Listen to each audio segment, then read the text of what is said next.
I'm Matt Bishard with REIT.com here in Chicago for REITWeek 2013. Joining me for this CEO Spotlight is Rick Smith, the President and CEO of FelCor Lodging Trust. Rick, thanks so much for joining us today. Thanks for having me. Your St. Petersburg property was recently named the top hotel among all Renaissance hotels in the Americas.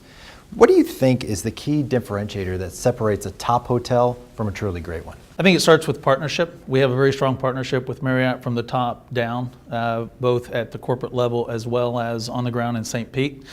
And we work very hard, whether it be from a capital standpoint, a service standpoint, a customer mix standpoint, so that partnership works very well to build a great hotel.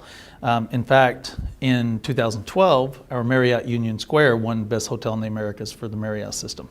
So we do have a great partnership with them, and I think it's largely about that. St. Pete also has additional upside. We will be doing some redevelopment work, adding a full-time spa or a full-service spa, and we look forward to that as well.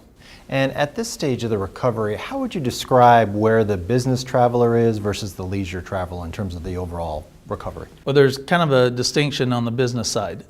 Leisure travel and corporate transient travel are both very, very strong. What hasn't come back as strong as would typically have in this part of the cycle is corporate group.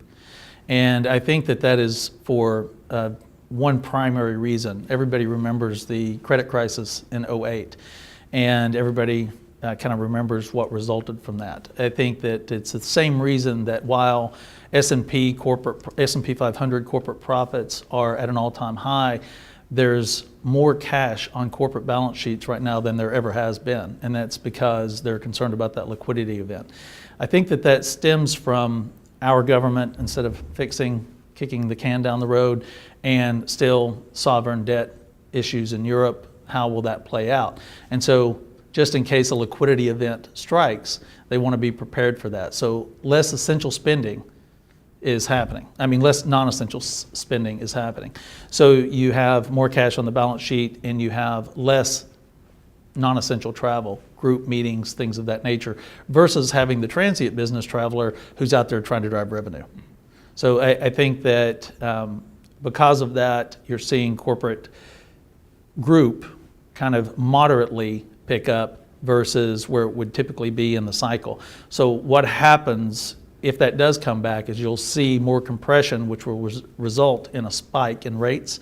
And it will also make people just generally, people will be feeling better about things, which will help lenders get more aggressive from a lending standpoint on development, which will pick up supply. So if it doesn't come back, it'll be a more moderate, longer recovery. And if it does come back, it'll shorten that a little bit, but you'll have a spike in rates in the meantime.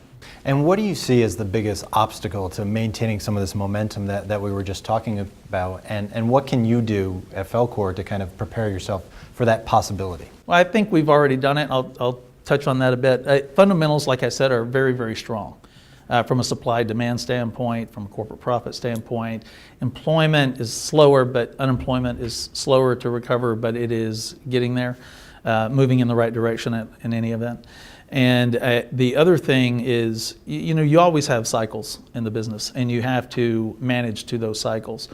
While '08 hit everyone by surprise, I think that what we've been working on is to make sure that the balance sheet is in such a position where you just ride it out if it happens. So I think we've done the things to mitigate the risk of something bad coming from a demand shock, which is what it would create. That would be the obstacle. And I think that it would be something that we could manage through very, very well at this point. Rick, thank you so much for joining us. Thank you. For more on this and other REIT news and analysis, be sure to visit REIT.com.